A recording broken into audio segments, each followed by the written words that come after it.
Thank you Shafiq ভাই। প্রথমেই আমার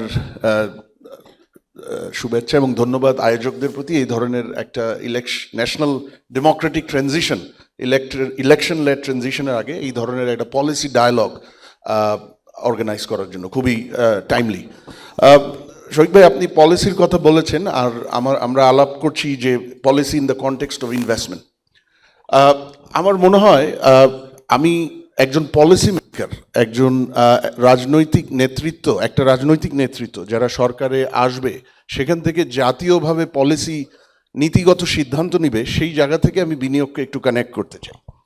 এবং সেই জায়গাটাই আমার মনে হয় আমাদের সবচাইতে বড় গ্যাপ, সেটা আরেকটা কারণ আমি সেই জায়গা থেকে আমরা বিনিয়োগ চাচ্ছি, বিনিয়োগ বাড়তে হবে, এটা নিয়ে কোনো সন্দেহ নাই, ইট নিডস নো ইন্ট্রোডাকশন।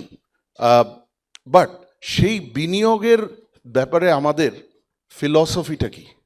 সেই বিনিয়োগের আমরা কি জব লেড ইনভেস্টমেন্ট চাচ্ছি নাকি জব লেস?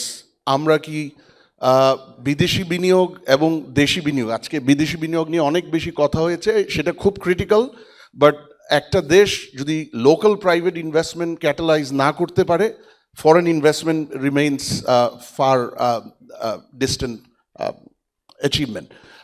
আমরা কি এফিসিয়েন্সি সিকিং ইনভেস্টমেন্ট চাচ্ছি না মার্কেট সিকিং ইনভেস্টমেন্ট? আমরা কি স্ট্র্যাটেজিক ইনভেস্টমেন্ট চাচ্ছি নাকি ন্যাচারাল রিসোর্স সিকিং ইনভেস্টমেন্ট?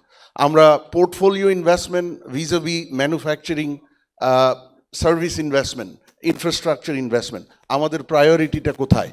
এই জায়গাটা বাংলাদেশ এখনো সেট করেনি। পার্টিকুলারলি গত ১.৫ দশকে এই জায়গা থেকে ভিশনটা একেবারে নড়ে গেছে, এবং এইটাকে সিস্টেম্যাটিক্যালি জাতীয়ভাবে একটা লং টার্ম ভিশনে আনার সবচেয়ে বড় ওয়ে হচ্ছে আমাদের জাতীয় কোনো বিনিয়োগ নীতি নেই। Bangladesh, 54 years on from its independence, does not have a national investment policy.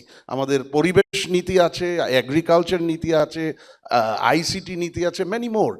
But Bangladesh does not have a national investment policy. এবং যার কারণে আমাদের যে ইনভেস্টমেন্টের যে ন্যাশনাল ভিশন, এটার ইম্পর্টেন্স, এটার ডিস্ট্রিবিউশন এবং এটার লং টার্ম ওনারশিপ, সেটা fundamentally missing, number one.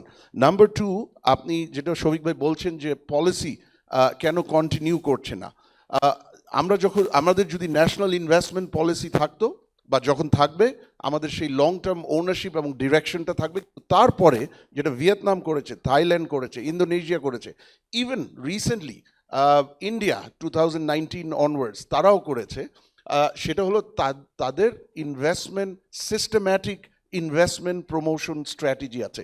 Bangladesh does not have any investment promotion strategy whatsoever, local, sectoral, foreign, এখানে অ্যাড হক ভাবে করা হয়। এবং আরিফ ভাই খুব চমৎকারভাবে বলছিলেন যে আমরা হয়তো বিদেশে এমবাসি বা বিডা বেজাকে বলছি বিনিয়োগ বাড়াতে হবে, বাট তাদেরকে তো অন্ধকারে ঢিল ছড়তে, মানে হাত পা বেঁধে সাঁতার কাটতে নামিয়ে দেওয়া হচ্ছে। কারণ তাদের জন্য যে ডিরেকশনটা, তাদের জন্য যে আমার বিনিয়োগ প্রমোশনের যে কৌশলটা, সেটাই তো নেই। ভিয়েতনামে এটা 5 বছর মেয়াদি করা হয়, ফরেন ইনভেস্টমেন্ট, লোকাল ইনভেস্টমেন্ট, আবার ফরেন অ্যান্ড লোকালের ভেতরে সেগুলো সেক্টরাল ইনভেস্টমেন্ট প্রমোশন স্ট্র্যাটেজি থাকে, এবং সেটাকে আবার লিঙ্ক করা হয় জাতীয় ট্রেড স্ট্র্যাটেজির সাথে। By the way, Bangladesh does not have a trade strategy either. আমাদের এক্সপোর্ট পলিসি আছে, আমাদের ইম্পোর্ট পলিসি অর্ডার আছে, which are more like a regulatory instrument, for sure import policy order, কিন্তু Bangladesh does not have a trade vision. And thirdly, বাংলাদেশের যেটা Vietnam মানে সবচেয়ে বেশি সাকসেসফুল হয়েছে ডয়ময়ের যে ইকোনমিক রিফর্ম প্রোগ্রাম, তারপরে সেটা হলো ওদের ট্রেড অ্যান্ড ইনভেস্টমেন্ট স্ট্র্যাটেজিকে কমপ্লিমেন্টেড করছে, one takes advantage of the other. সেই জায়গাটা বাংলাদেশ এখনো অ্যাডভান্টেজ নিতে পারে না, এটা হলো আমার থার্ড। সেই কারণে আর ফোর্থ আমি শেষ করছি যে আপনি, আমার মনে হয় শফিক ভাই আপনিই বলছিলেন, Bangladesh does not have an investment climate improvement program.